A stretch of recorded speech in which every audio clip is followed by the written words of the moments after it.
Welcome inside episode 641 of the Locked On Senators podcast. I'm Ross Levitan on the outskirts of enemy territory in Winnipeg, Manitoba. Alongside Brandon Piller up in the Blue Mountains, and the Ottawa Senators have cut their training camp numbers down to 30 left competing for an NHL job. Ross, we're going to take a look at the 30 players that are still here, some projected lineups, and who's looking good so far in the preseason. Not only in the NHL, but some of these reassigned players have already started their junior season. So we'll get a prospect roundup and more. This is the Locked On Senators podcast. It's your team every day. Locked On Senators, your daily podcast on the Ottawa Senators. Part of the Locked On Podcast Network. Your team every day. Thank you for making Locked On Senators your first listen on this Monday, October 3rd. We are free and available on all platforms, including on YouTube, where the best way you can help the show grow is to like every video by clicking the thumbs up and subscribing to the Locked On Senators channel. We hope you enjoyed our bonus coverage over the weekend with the Atlantic Division previews. We'll have the remaining 4 teams and the Locked On Fantasy Hockey crossover next weekend. Those will be available in audio format as well. But Pilsy, it's a packed show. We've got about 20 cuts to get to. Belleville Sens Training Camp is underway. And happy birthday to Artem Zub. The mystical creature turns 27, still in the prime of his career. Oh, absolutely. Yeah, we're stoked that we get to celebrate. Happy birthday to all who celebrate the Zub stands out there, definitely. But yeah, we're getting closer to NHL regular season starting here, Ross. A lot of cuts have been made, and now we can zoom in on what these roster lines look like, because it's not just a big wide picture. We kind of have it narrowed down now. And the practice is done for today, so we have line combinations we'll get to. I didn't even mention the 2-goal third period comeback against Montreal in the lone home game, and then Alex DeBrincat puts the kitty cat upstairs to bed, and this one away. Claude Giroux with a 3-assist performance in that game as well. And results don't really matter in preseason, but when you have one game in front of your fans, it's always good to get the win. Yeah, especially with those new players coming in like Giroux and DeBrincat. And I mean, Pinto's not a new player, but he's a guy that we haven't got to see a whole lot of, and there's high expectations. And boy, did he meet those expectations. I would say excelled past them. I loved what he said after the game. He's like, yeah, the pre-scouts will probably change, but for now, I'm wide open in the high slot, even the low slot. The first goal was in the low slot. Stick taps to Derek Brassard. Nice little bumper play. Great setup as well by Giroux going down low first. And then, man, what a rocket from the high slot. Again, Claude Giroux with the little assist to him. And this one, he made no mistake. So Shane Pinto, the stocks are soaring, and soon the league will understand why Ottawa Senators fans hold him in such high regard. Yeah, like he cannot be a part of the Chychrun deal. Like we need Shane Pinto. Chychrun's getting traded? Yeah, I don't know if you're aware of breaking news on the Locked On Senators podcast. Chychrun may be traded. Ottawa is looking like they might be after him. Wow. And I heard Arizona really likes Shane Pinto. Who doesn't like Shane Pinto? He was unreal on Saturday. And look, I know that Alex DeBrincat's one of the shortest players in the league, and I know Claude Giroux is also under 6 feet tall, but this photo that I'm going to pull up on Twitter, like, Shane Pinto's an enormous human being. I don't think that, like, we talk about his hockey sense, we talk about his face-offs, we talk about his shot now as well, but like the Senators tweeted out this photo on the Senators tweeted out a photo after the game on Saturday night, and I was like, dude, he's towering over those other guys out there. You see this? DeBrincat looks so small. Oh my god. He looks good with the A, though. He does. He definitely does. Yep, absolutely. And yeah, just seeing, like, Ross, if we would have said 3-4 years ago, we're going to have an Ottawa Senators picture that includes Claude Giroux, Alex DeBrincat, and Derek Brassard, I wouldn't have believed you. Right? I'm pretty sure that's Jake Sanderson right behind Giroux as well. This cannot be considered the second power play unit, can it? Again, I think I'll reiterate what I said last time we kind of talked about this. I think people need to change their mindset of power play unit number 1 and power play unit number 2. It's more a B type situation because both of these power plays are absolutely lethal, especially the taste we got to see of DeBrincat, Pinto, Stützle. Or no, Stützle wasn't there, but he won't be there. He'll be a part of that other one. So it'll be what? Pinto, Giroux, Pinto, Sanderson, and then Sanderson. you're actually. It makes sense why you're having trouble figuring out the 5th guy because it has officially changed. We'll tease because we're going to get into the lines, but Tyler Mott will be net front on that double. You know what? Here's what we're going to do. Power play 1 and power play 1A, or we go, PP1A and then PP1 AA. Because there can't even be a B. There can't even be a B. So Tyler Mott's going to be right in front of the net. Shane Pinto in that bumper spot. You think he looks good there, or what? In the low slot, tipping pucks as well as pulling the trigger. Then you've got DeBrincat on his one-timer side on the left wall. You got Giroux on his strong side on the right wall, and then Sanderson up top picking up the biscuit. And what I love too about Shane Pinto's second goal in that game against Montreal was Sanderson picked up the puck on his backhand at the right wall, pulled it to the middle, brought the defenders towards the middle, and then just put it right back to Giroux. And then obviously he does the rest to make a great feed. All 3 of the power play goals, the other one was in overtime about a minute in. It was all just Giroux putting it on a platter for whoever was going to get it, and Derek Brassard made a nice move as well. And what's great too, not only did the power play convert twice on Saturday night against Montreal, but Pilsy, it also took a step in the right direction in what was otherwise a brutal. Ottawa's power play 3 for 5. I knew it was 3. So there you go, 3 for 5 on the power play on Saturday. And they even converted on one with Drake Batherson scoring in what was otherwise a pretty gross game in Belleville on Friday night, a 6-3 loss to the Toronto Maple Leafs. Yeah, that game in Belleville, that might be one of the worst Ottawa Senators hockey games I've seen, especially after we were very emphatic about how weak that Leafs roster was. For that performance to show up was not great, but full 180 with the game up against Montreal. Sure, it didn't start great, but it's not how you start, it's how you finish, and things look pretty good at the end of that.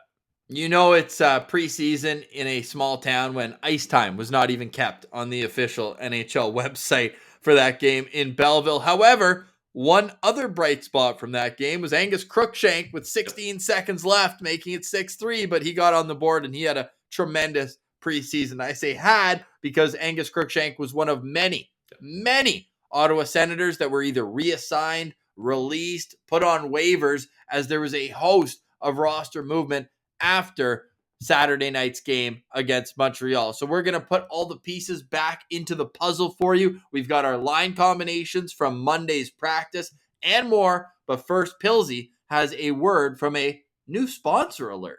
One of many this sponsor. Week. Yes. It's sponsor season. So we're excited about that. And it's important, guys, to keep your home safe. The numbers don't lie. In the last decade, over 4 million people have chosen SimpliSafe home security to protect their home. And you don't earn the trust of that many people, 4 million, without doing something right. At SimpliSafe, your safety is the only thing that matters. They protect you with cutting-edge security technology powered by 24/7. 24/7, so you're never in doubt. Professional monitoring agents who always have your back. With that 24/7 professional monitoring, the agents call you the moment a threat is detected and dispatch police or first response in an emergency. So right away, someone's coming. SimpliSafe blankets your home in protection with advanced sensors for every room, window, and door. They got HD security cameras so you can see everything crisp and clearly inside and out. The monitoring experts use proprietary advanced response technology to visually confirm when a break-in is real so you can get the highest priority police dispatch. Customize the perfect system for your home in just a few minutes. That's all it's going to take, a couple minutes at simplisafe.com/lockedonnhl. Save 20% on your SimpliSafe security system when you sign up for interactive monitoring plan and get your first month free. Visit simplysafe.com/lockedonnHL to learn more. There's no safe like SimpliSafe. All right, Pillsy. The Ottawa Senators roster now sits at 30, and that includes a few injured players. Zach Ostapchuk and Victor Lodin, both still injured from the rookie tournament. Really unfortunate, although Ostapchuk was skating today with his teammates in a non-contact jersey. So curious to see what it takes for him to get into the lineup and if he will play a preseason game. Obviously, the team has high hopes from him, giving him a contract after his first camp. Really sucks, too, for Victor Lodin, a guy who we were very clear needs to spend more time after a great opening to his North American career, but really has to get used to that small ice surface more and more, and now he's recovering from a concussion. So those guys are still in Ottawa, but a lot of guys aren't. Was there any cut before we get into the full list that surprised you at this stage? No, none of them really surprised me, Ross, because the thing we need to keep in mind when looking at these cuts, like there's so many prospects we have interest in and high hopes, and you can see maybe having getting some ice time at the NHL level, but in reality, there's really only 2 spots up for grabs, and they're quite literally the lowest spots on the team, 4th line center and the 6th defenseman. So there's not a lot of options for movement. So that's why I think the Sens are just like, hey, look, it's not that you necessarily had a bad camp. It's just there's not a spot for you here, and we'd rather send you in your appropriate team so you can hit the ground running this season. So I wouldn't say any of the cuts really surprised me.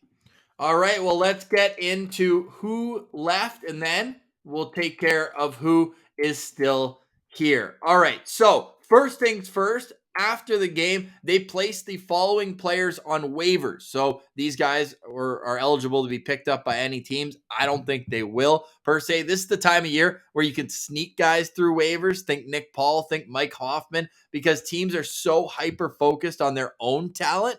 They're trying to realize, okay, let's get these guys down to our own system. So for Ottawa, Rourke Chartier, Jake Lucchini, and Dylan Hetherington have been placed on waivers. Yeah, so I guess we'll find out later today if they've been claimed. Like you mentioned, I don't think either of these guys will be claimed. Although, if a team has been watching the AHL closely, then Jake Lucchini is an absolute stud, and maybe it'd be worth giving him a shot. Yes. All right. Do you want to hit the players who have been assigned to Belleville who do not need waivers? Yes, so this is all courtesy of @media_Sens on Twitter. The Sens have assigned the following players to Belleville Senators: Angus Crookshank, Philippe Daoust, Maxence Gannett, Roby Yarventi, Kevin Mandalese, Cole Reinhardt, Christian Rubens, Igor Sokolov, and Lassie Thompson. And also Tyler Boucher has been assigned to the Ottawa 67s, which we all know because he scored a goal. Ooh, no spoilers. We're going to get to a prospect roundup from the Junior League. Thomas Hamara making an impact in the OHL as well. The AHL contracted players are also reporting to B-Sens camp. That's Xavier Bernard, Logan Fladell, and Matthew Wedman. Now, this is the interesting one for me. First, just to finish off, Michael Dalcole released from his PTO. Thank you for bringing the league minimum number of veterans to Winnipeg. Really appreciate that. However, defenseman Ben Roger and amateur tryout forward Kyle McDonald, who we've talked about on this show before, they're reporting to Belleville Sens camp. I don't know if Ben Rogers is allowed to play in Belleville. I thought that there was a CHL agreement where you can't go 1 year after your draft and play play in the AHL. Now, I was having a conversation with someone in the organization, a little more on the outside for this type of thing, and he was saying it's a little bit like Philippe Daoust last year, who played 15 games, but he was an overager at the time, already 20. Ben Rogers, 19. I'm going to try to do some digging on this one and get an answer, but Ben Roger will be at training camp for the Belleville Sens, Pilsy, so that'll be interesting. Kyle McDonald there as well. So that leaves 30 players remaining. 4 goalies, 9 defensemen, and 17 forwards. With that, should we pull up what the line combinations were at today's practice? Let's get into it. So we've got Kachuk Norris Batherson, DeBrincat Stutzla Giroux, Mott Pinto Joseph, Kelly Kastelik Watson, Gambrell Brassard Sabrin. Those are the forward groups. Now on to the defense. Shabbat Zub, Sanderson, Hamonic, Brandstrom, Holden, Mm. JBD, and Nikita Zaitsev. And then the extras still Jace Howerluck, Jacob Larson on defense, and also Ridley Gregg, who blocked, 17 shots in the game against Montreal Bills? The guy's an absolute nail gun, as Pinner mentioned. And yeah, but that's the thing. That's what you're going to get from Ridley Gregg. Like, sure, he's just coming back from an injury. It's a preseason game. He's still out there blocking shots. You love to see it. Everything he does is dangerous, is basically what you're saying. Honestly, yeah, for real. No, but he certainly made an impact, and he's just that heart and soul type player. So Ridley Gregg's still up with the NHL team as well. We didn't have room for the goalies, but of course it's a goalie-friendly show. We know who's still here. It's Mads Sogard and Antoine Bibeau, because Cam Talbot has been day-to-day, so he hasn't been practicing over the last couple days, and then Anton Forsberg as well. So that's who's left with this Ottawa Senators team. I know you perked up in the sense that Mark Kastelik is getting that first look at fourth line center. I think that's a no-brainer based on training camp. I like Kastelik as a fourth line center. I think he was ready for this role last season. You guys know I'm a Gambrell guy. I think he plays a really good defensive game. He's good in the faceoff dot, but Kastelik also plays a good defensive game and is also good in the faceoff dot. So he brings those qualities while also being a much bigger, stronger guy. Casty went 7 for 9 for 78% in that last game. So definitely he's shown that he can win those battles in any face-off scenario. So I like that. And I think just him and Parker Kelly, they just mesh so well together. And then you get a savvy vet like Austin Watson on the right side. And Gambrell's the perfect 13th forward. Like he's a guy you don't mind not playing games. It's not that big of a deal for his development. You don't have that much invested in him. And you can throw him in and out of the lineup as you see fit. So I think Casty definitely is a great call for fourth line center. Who's second for you right now? Is it Derek Brassard or Dylan Gambrell in this race? I mean, if we're just going from time of recording, Dylan Gambrell has a contract. Derek Brassard does not. Gambrell gets the edge. No, Brassard's getting signed. You think? I think he will end up getting signed, but until that happens, it's Gambrell.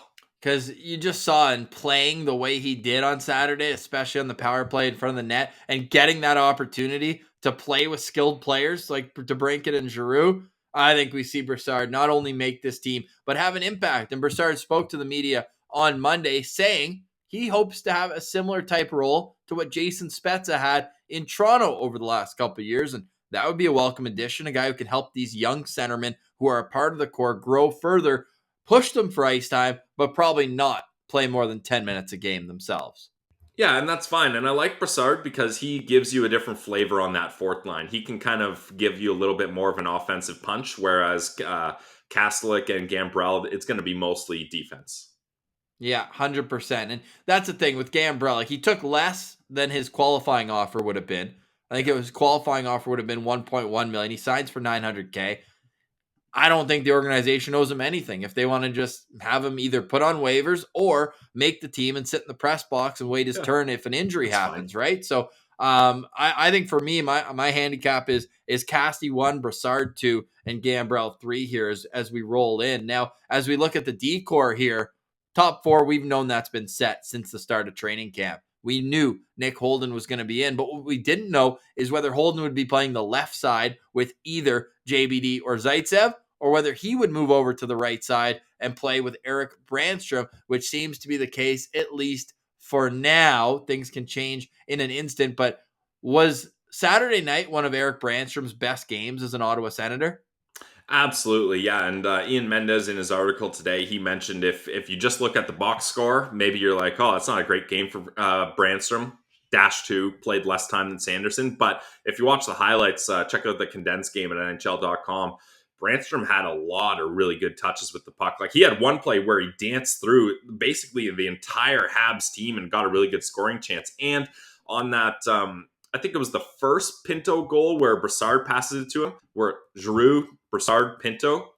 Brandstrom is the guy that sets up Giroux. So he doesn't get an assist there, but he's an essential part of that play. And I think, Ross, it may be a little premature to announce Sanderson as the defenseman of that that PP unit 1 AA unit, because I think, sure, Brandstrom, big old donut on goals last year. That's not great. That's not inspiring to get ice time on the power play. But tied with Jake Sanderson in goals. Yeah, exactly. But as a lot of the kind of analytics guys on Twitter like to mention, the expected goals, I think that was the stat. The expected goals for Brandstrom on the power play was even higher than Thomas Chabot when he played there. So I think there's a lot of kind of opportunity for Brandstrom. And again, like that, Brandstrom's on a 1-year deal, another show me type deal, because Sanderson is right there and JBD and Lassie are just creeping around the corner. So he needs to be given an opportunity to really show the Sens, hey, are we going to invest in you or not? And I think it'd be worth it for him to get time on that second unit. And with him lining up with Holden Ross, I think things are leaning towards my side of the argument that Brandstrom will likely start there in the NHL over JBD. I'll take solace in the fact that DJ Smith saw enough from Jacob Bernard-Docker to keep him around through this first round of cuts. Lassie Thompson didn't, right? So you look at that as a good sign for JBD. And I know he's got family out east too, so I'm sure he'd be happy to be a part of the trip as the Ottawa Senators will head to Newfoundland and to New Brunswick to finish off preseason later this week. The Sens preseason schedule continues tomorrow in Montreal, then on Thursday in Newfoundland, and Saturday in New Brunswick. That would conclude a 8-game preseason schedule, Pilsy. Like, Winnipeg plays 6. A lot of other teams are playing 6. Not only is Ottawa playing 8, but the final 4 games all against Montreal.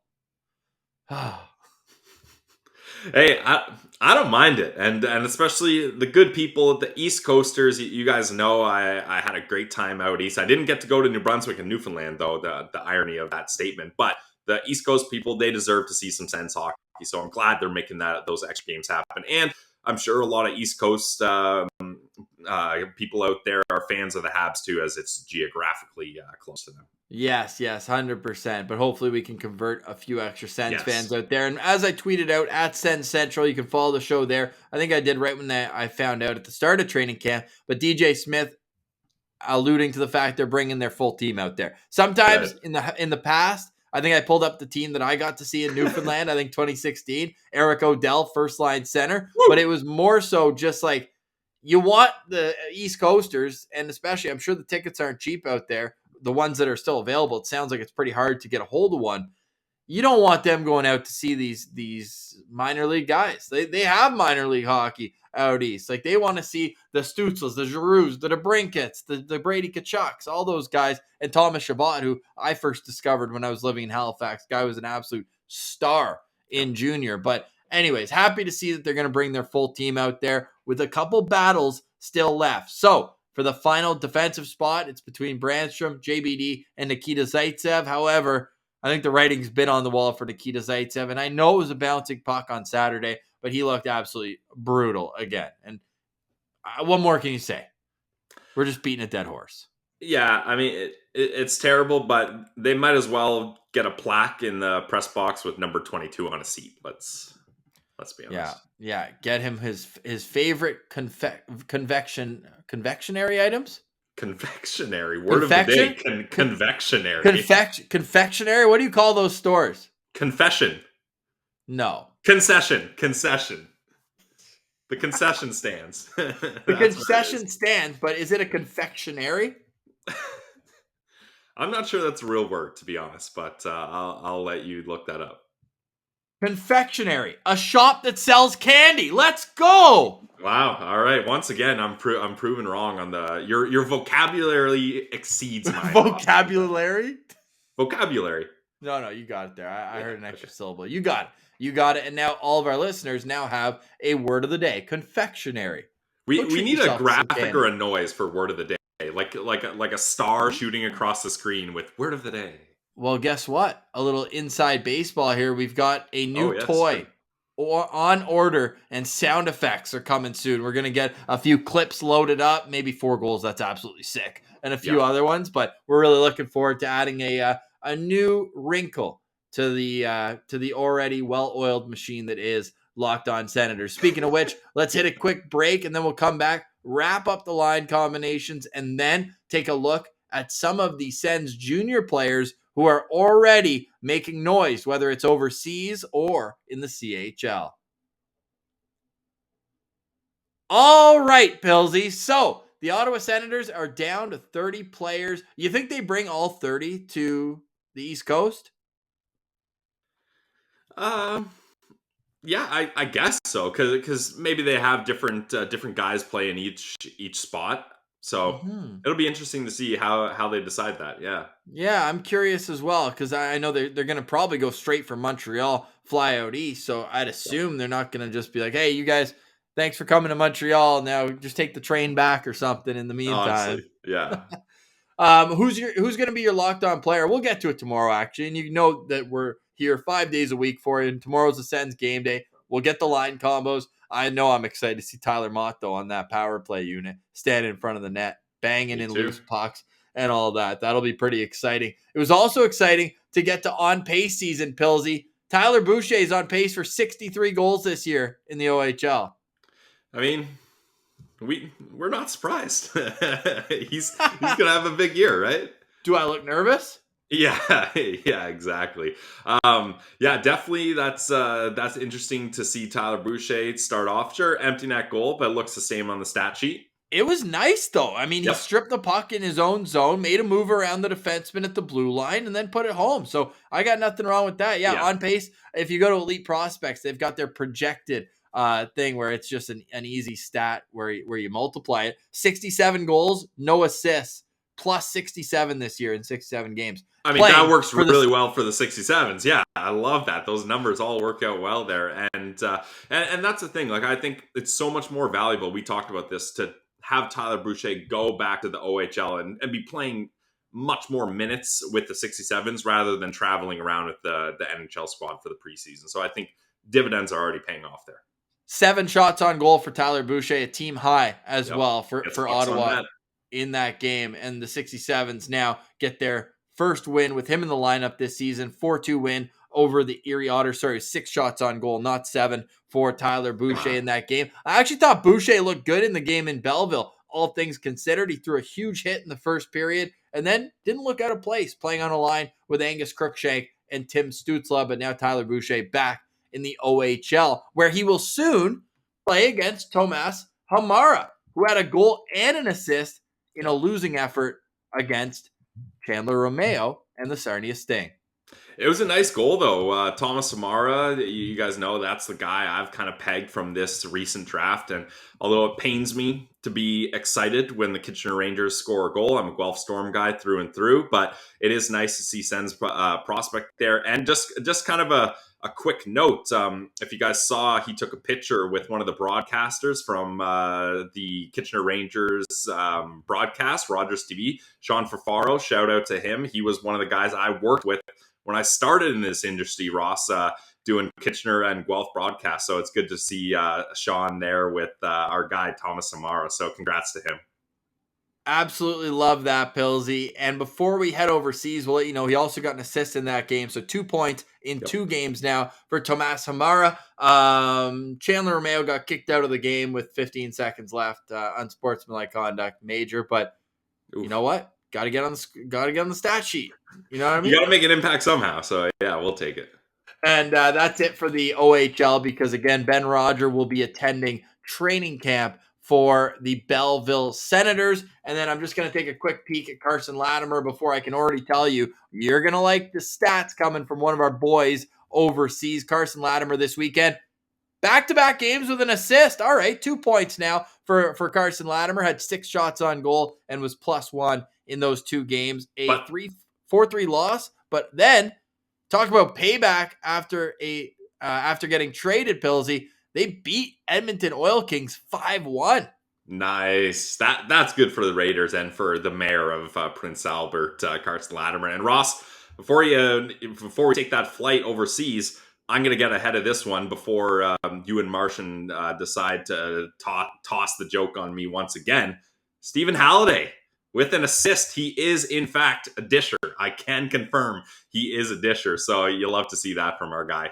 Go check out our interview with Stephen so you can watch me embarrass myself saying, I know you're not a disher. And then him be like, well, I mean, I passing is a big part of my game. I had 66 assists, so I would say I'm a disher. Back to on pace season. Cameron O'Neill on pace for 93 assists in 62 games. I mean, that's a down year for Cameron O'Neill, though, based on his stats before. Yeah, 133 points in high school last year for Cam O'Neill. He's got 3 points in 2 games. But Pilsy, 3 points sounds like this weekend for Oscar Pettersson. Did he get 3 points? How do you like that? Yeah, 3 assists for Oscar Pettersson, 9 Awesome. shots on goal. And now in the J20 Junior League, Oscar Pettersson is up to 9 points in 8 games. Kid's looking good. Pistol Pete. Hopefully he gets some more looks in the SHL because he sat on the bench for an entire game. They count it as a game played. No, I don't even think he was on the bench. I think that was the big problem. No, he was in the press box. What? No chance. They're allowed to dress 13 and 7. I think, wasn't that the whole argument Sens Prospects was talking about? Is it's crazy that he was a guy that I'm trying to find it here, but I'm pretty sure that was the case. He wasn't even on the bench. He was just listed on the roster, and they gave him 0 minutes and a game played. Here it is. He was the extra forward. Didn't get any ice time. I got it right here. Some sites will log it as a game played. So he literally just sat on the bench and watched the entire game. And then he goes back down after that and gets 2 goals and an assist in his first game back. But yeah, 9 points in 8 games. We're going to keep our eye all season long on Oscar Pettersson. And what would a prospect roundup be if we didn't touch on the mythical creature that is, sorry, I blanked out there because we actually had a head-to-head matchup, Pilsy. We had a matchup between Pettersson and Nordberg this weekend. Nordberg's team lost 6-3. Nordberg was -2, had 2 shots on goal, but made it up on Sunday where he was a +2 with 3 shots on goal. +2 in a 3-2 loss, Pilsy. Not bad. That's not bad, Ross. I laughed because I thought you were going a different way. Johnny Tyconic had a goal and an assist in his season debut. Well, Tyler Clevin was looking like Jake Sanderson coming down the right wall. Goal top cheese. Ooh. Against the University of Manitoba. The shots were 45-16 at the time. Ross, your Bison's not looking good there.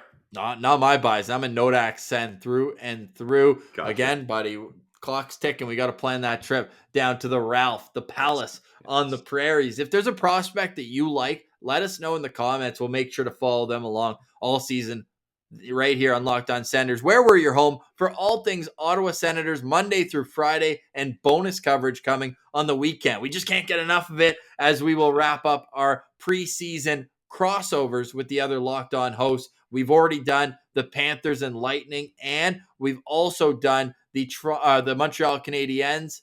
And then what was the fourth Sabres, one we put right? out? Or no, not Sabres. Bruins? Nope. Oh boy. This is tough for Red me. Red Wings. Come on. Oh, the fellas. Brian Fisher and Scotty Bentley. Because, to be fair, we did record that a few weeks ago. Yes. Yeah. Still great. With Mike DiStefano and David Morisuti of Locked On Leafs, we're recording that on Thursday, and it's going to be out this weekend. So it'll all be fresh content for you right here on Locked On Senators. Pilsy, any final thoughts before we sign off on this Monday edition? A busy Monday. Lots of going on after a while. We always do our prospect roundups on Monday because a lot of them play those 2 games on the weekend, but this was a lot of who goes where and a lot of, now we can dive in to the storylines again throughout the rest of this week. Tomorrow's a game day. I'll just hit the good folks with the Go Sens Go.